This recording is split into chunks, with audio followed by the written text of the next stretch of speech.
bwe kwera mpozi nga ate otambula naffe bulungi nnyo ddala embeera eri etya olamu obusanzu otya tuba eno nga tukutuusaako amawulire nga galina okubeera mpozi nga ate gatambula from the week on the weekend and Monday nga webeera etandise mu mbeera yonna eya bulijjo. Nze Sula Ssenyonga tukyakuwa amawulire nga bwe gatambudde. Mawulire gano nga bwe gatambudde. The UPDF says Reverend Desdent Sekabira of Masaka Diocese was arrested over alleged involvement in violence subversive activities against the state and is currently in their custody to assist investigations. The army says he will be produced in court and charged accordingly. Kati wano wetutuuse vita etandise okunyuma. Omanyi bwe tuddayo mu history abamanyi history wa Uganda, Bishop Lumu, Archbishop Janani Lumu ne bannaddiini abaaliwo ebiseera ebyo abattibwa, but Archbishop Janani yasinga okwatiikirira ennyo olw'okuvaayo n'ayogera ku by'obufuzi obukulembeze obubi obwaliwo ebiseera ebyo Idi Amin Dada n'ebirala. Ne tuddako aboogezi nga ba Sheikh Nuhu Muzata yavaayo ng'ayogera lwatu ng'avumirira ebikolwa ebyaliwo ebiseera ebyo. Superior Kizito Lwanga, the Archbishop of Uganda, yaliwo ebiseera ebyo. Archbishop of Kampala yali Lubagaawo ne bannaddiini abalala abazze bafa mu nfa etategeerekeka. Abantu abo badde vabo nnyo. Kakati kunzikiriza zonna abannaddiini okuva olwo badde tebakyayogera nnyo ku bukulembeze na bintu bibi oba na bikolwa bibi ebikolebwa abasirikale ne gavumenti. Oba ntegedde ku bikolebwa abasiraamu, abakatuliki, abalokole n'abantu bonna eri abo abavuganya gavumenti, amagye n'ebirala byonna. Kati ennaku zino bafaatha babadde bazzeemu. Era faatha ng'omulaba waliwo faatha wayogera oluyaaye, waliwo n'abalala kati batandise mu mbuulira zaabwe okuddamu okugamba nti bannaaye naye nedda newankubadde temwagala twogere ku nsonga za byabufuzi nti tuli basumba bandiga, naye ate tetugenda kusumba ndiga nfu, tetugenda sumba ndiga mu makomera gye ziri. Endiga zetugenda okusumba zirina okubeera nga zisobola okwereeta mu kyaki ne zezzaayo nga si nnema. Sigambye nti abalema tebasobola kutuuka mu kyaki oba baliko obulemu. Waliwo abafunye obulemu nga buleeteddwa state ne security, bakubiddwa, batemeddwako, kibagiddwamu enjala. Mwalaba omulenzi omusajja oli mu kooti ng'alumiriza deputy Ssabawaabi wa gavumenti ng'amulumiriza nti wajja ne weetaba mu kuntulugunya ne mu kunzigyamu enjala, ng'amulumiriza mu kooti. Esitoli mbadde mugiraba ng'ejja etambula trendinga. Kaakano bannaddiini ne bavaayo.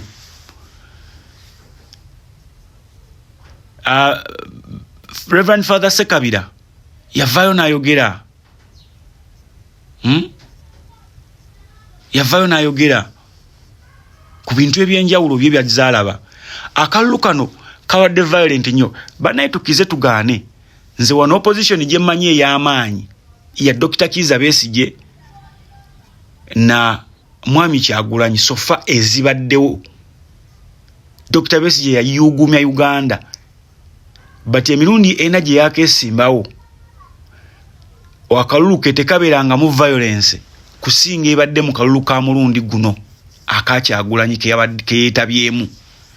Abantu battibwa, abantu bakubibwa kiboko kyere ku kamera nga n'ababakuba bambadde na leeya beesibye obukookolo tebaagala babalabe bingi muzze mu biraba,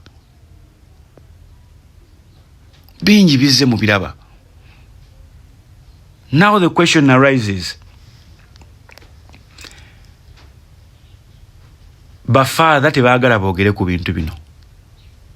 Now tukize tugaane saidi y'abannaffe aba Yesu kati yetandise okubeera ng'enyigirizibwa n'ey'abasiraamu naye genda kuddako, kubanga ne Sheikh Shiti naye ebigambo byojja kwekanga nga bajja kugamba nti nabyo birina kyebikola effect eri eggwanga eri security. Kakati ngono Father Sekabira bagamba nti he was arrested over alleged involvement in violent subversive activities. Mu bigambo oba bamukutte oluvannyuma lw'okubeera nti oba yenyigidde mu bumenyi bw'amateeka oba mu bikolwa eby'obumenyi bw'amateeka eri eggwanga bye bitya. Father tebamusanze ku street, tiyalabikidde mu katambi konna ku street ng'akuba amayinja oba ng'akuba abapoliisi oba ng'akola kya bigambo byayogedde. Ebyo bigambo bagamba bireeta violence. Ebigambo omuntu nno bw'avaayo n'akulabula nti munnange ekintu kino tokikola bw'oti, bannaye nedda kino kiri bwekiti ne bwekiti, nedda. Ate togamba nti ate atandise okubeera nga atyobola eddembe ly'obuntu oba akola atya. Muwulirize. Muwulirize. Waliwo ebintu bye tulaba kati abaana ennaku zino bakuliyetinze ekintu nti tosobola kwawula music na byabufuzi. N'essaawa zino we tuli tosobola kwawula byabufuzi na ddiini. Era olaba abasoma amateeka ojje wegendeze kati abali nnyo mu bukulembeze abamu bannamateeka, abalala bayimbi, abalala baki, but abasoma amateeka tosobola kusoma mateeka nga tosomye one CRA oba religious education oba Islam, then nojja n'osoma divinity oba ontegedde n'osoma div, eyo oba osoma ku bya ddiini. History ebyobufuzi yonna mu ggwanga lyonna ne mu nsi yonna abadde atambulirako bannamadiini. Naffe abasiraamu era mubadde muwuliranga entalo ezirwanibwa paka nakati. Abakatuliki bwe batyo na Protestant bwe batyo. Kati kizibu okwawula munnaddiini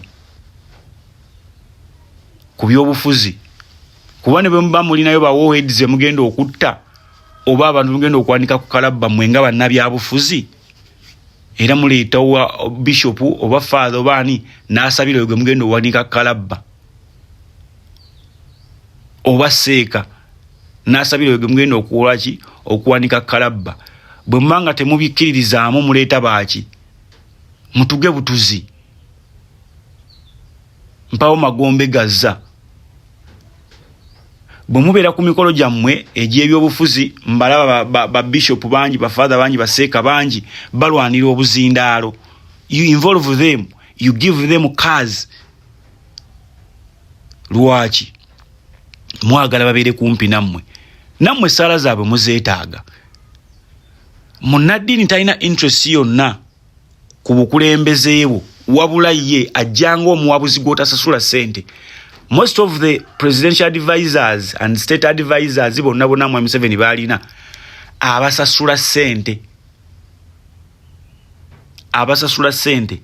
But munnaddiini ye advisor gw'olina agenda okuwa ekintu direct nga bw'akiraba nga takkwenyakwenyeza ng'oyo gw'osasula musaala.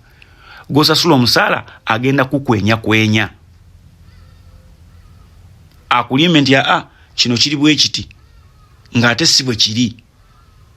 But munnaddiini Father Kiibi, Father Sekabira, Seeka Kiti plus n'abagenzi abaafa Mukama Katonda abawe ekimula eky'emirembe, bonna babadde nga bakuwabula nga tolina ky'obawadde. Oli asobola okugamba nti ekyo ekikola ky'okola kigenda kuvaamu kino bw'otawuliriza oba ofuuse kayemba nantabuulirirwa eyasaabala obw'ebbumba. Kayimba Nantabulira bamu abatamanyi lugero olwo yali kabaka wa Buganda. Nayagala okutambulako ku nnyanja eyo nga tayagala kukozesa maato gana amakole mu mbaawo na biki n'agamba bamubumbire eryato. Bagezaako okumwabula nti eryato lino oliraba bwe tulibumba ne tuliteeka ku mazzi lijja kutuuka amazzi galisaanuule nti amwe mulikole. Ne balikola kuba bali tebagala kuba Ssaabasajja kabaka yaliwo biseera ebyo kumulaba mukamwa. Eryato lwaliteekako n'asaabala lituuka mu nnyanja wakati ne libumbulukuka n'agwamu. Oba muntegedde obuzibu bwali kwani? Tebwali kubaakola lyato, bwali kuye kubanga yabakaka abakola ekyo kyabagamba mpaka. Oba ntegedde.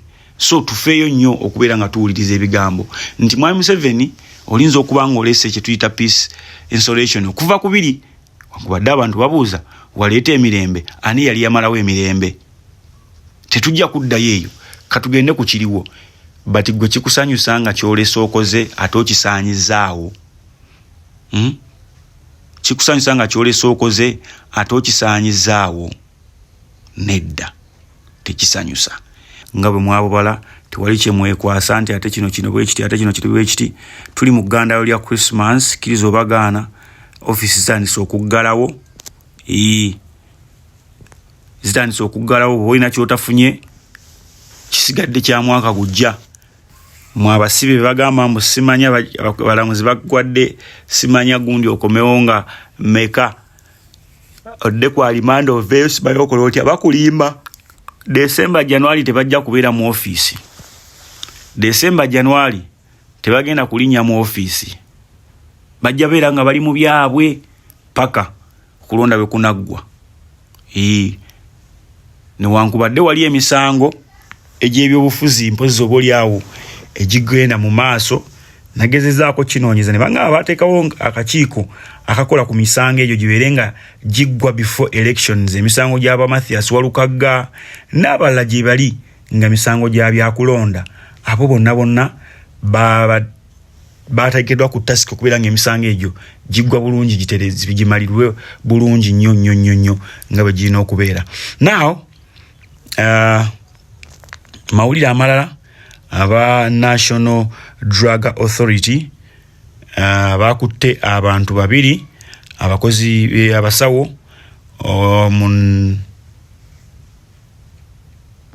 bavudde mu Nyamuyanja Health Center 4 mu Isingiro district over the alleged theft of government drugs.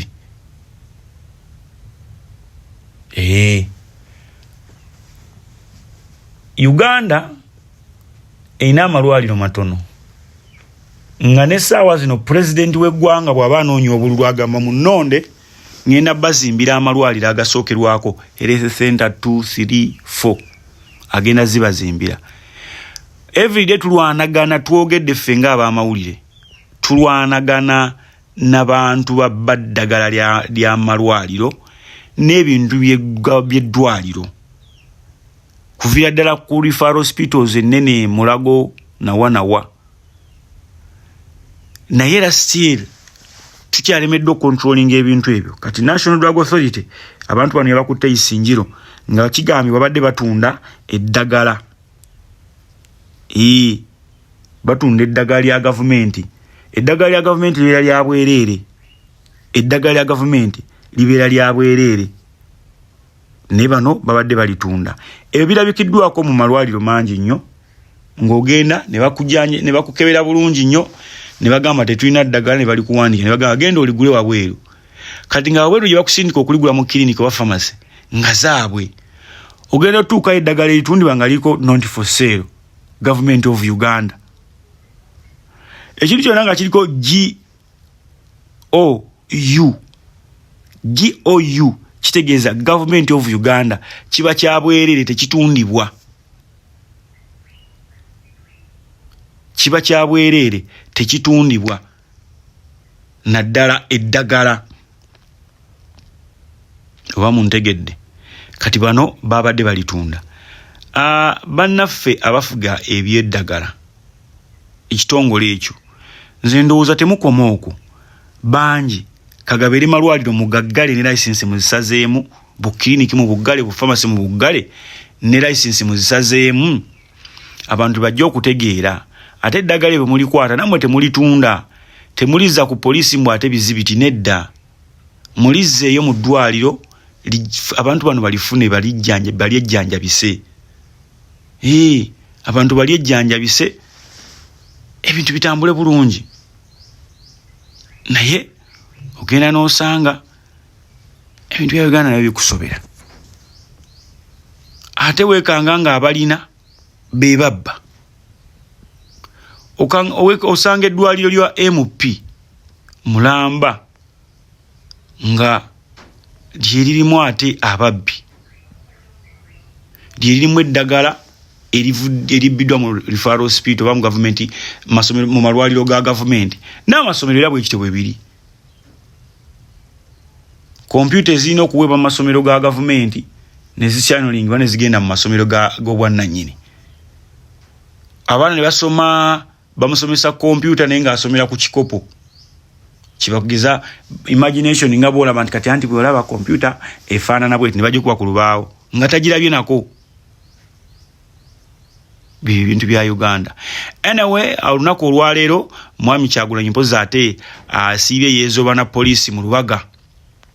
Asiibye yeezoba na poliisi mu Lubaga division era ekibaddeyo mu kirabye. Poliisi olunaku olwajjo yawambye engoma zonna ezabadde zikubibwa mu Wankulukuku Wankulukuku era Lubaga division banono bakoze obusiki okwaniza Kyagulanyi. Bakoze obusiki okwaniza Kyagulanyi olunaku olwajjo poliisi yazze newamba engoma ezo zonna nezitwala. Wabadde wakyabulayo eddakiika 2 okwera essaawa 6 ogw'ekiro abantu nga bagamba nti temugenda kukolera wano buvuyo bwammwe. Waliwo ebintu by'olina okwogera ku Kyagulanyi ne poliisi n'amagye notukesa n'ogamba kambiwummule kankole ki kambiwummule ne weebuuza why is it happening now lwaki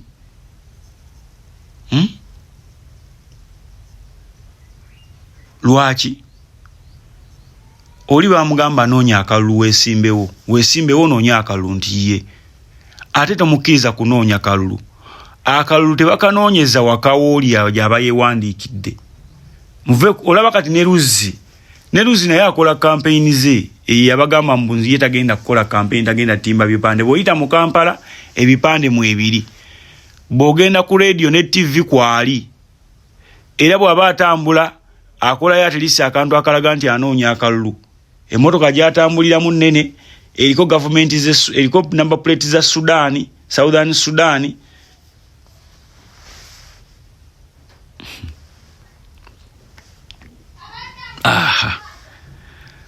kati simanyi naye ekirungi ebintu bino eby'ennaku zino biri digito buli kimu kikolebwa ku kamera oba oli awo omuntu alivunaana omuntu olinza awayinza okubaawo ennongoosereza baddemu bagire bali bagamba musimanyi after 10 years emisango tegigira kitali gikola bwe gito n'ebirala ojja kwekanga nga waliwo abasikiddwayo bakomeo bavunaanibwe olw'ebikolwa byabwe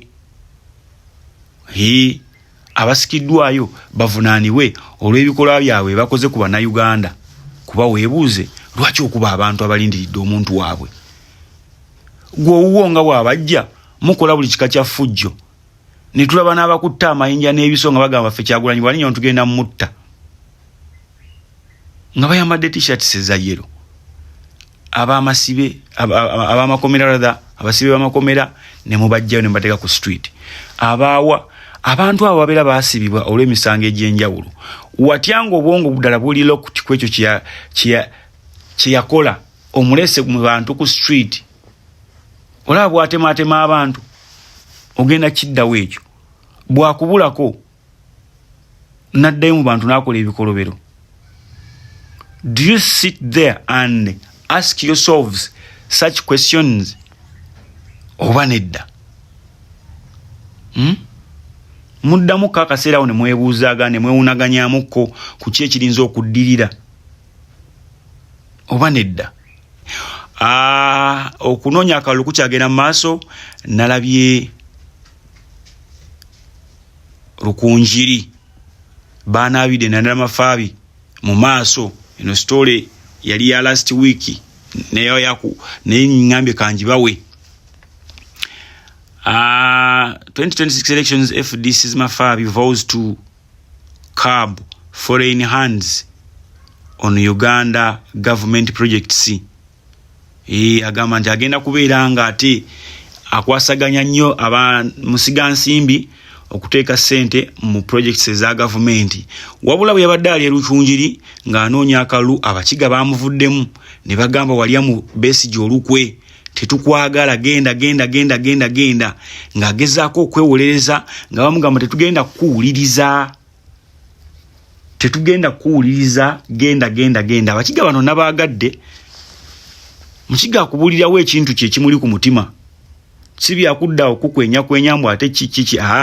Akubuulira ekintu kye kimuli ku mutima, oba onyiga n'onyiga oba fa n'ofa. Tebamukubye mayinja, tebakoze eki, wabula bamubodde. Ekintu ekyo kibagamba nnyo, muboole abantu n'abaana baabwe abakoze ebikolobero ku ggwanga lino, abakoze fujjo ku ggwanga lino, abakoze buli kintu kyonna kye mumanyi ekyekisiru ku ggwanga lino. Ne ku bantu bammwe tosobola kuŋŋamba nti mu famire yammwe wali abantu abaafa, wali abalema, wali abakozi batya nga tebaazaalibwa nga baliko obulemu. Naye nga already embeera gye bayisibwamu mbeera si nnungi. Gojje weegendereza abantu bonna abakoze ebikolobero ku ggwanga lino ate bagagga bafuna ssente okuva mu gavumenti. They are paid to do that.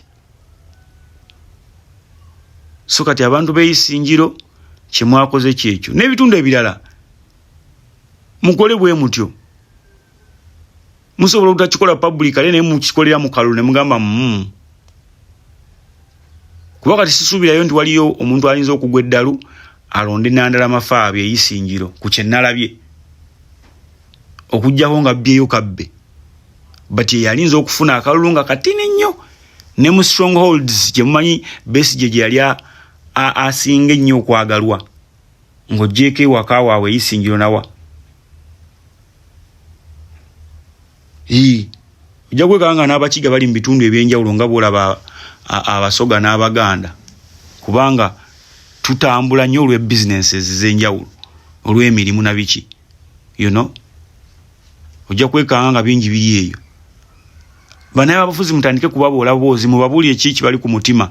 Abamu bajja kwegoba bagende bafune ensonyi badduke. Mbere bulungi, mweraba.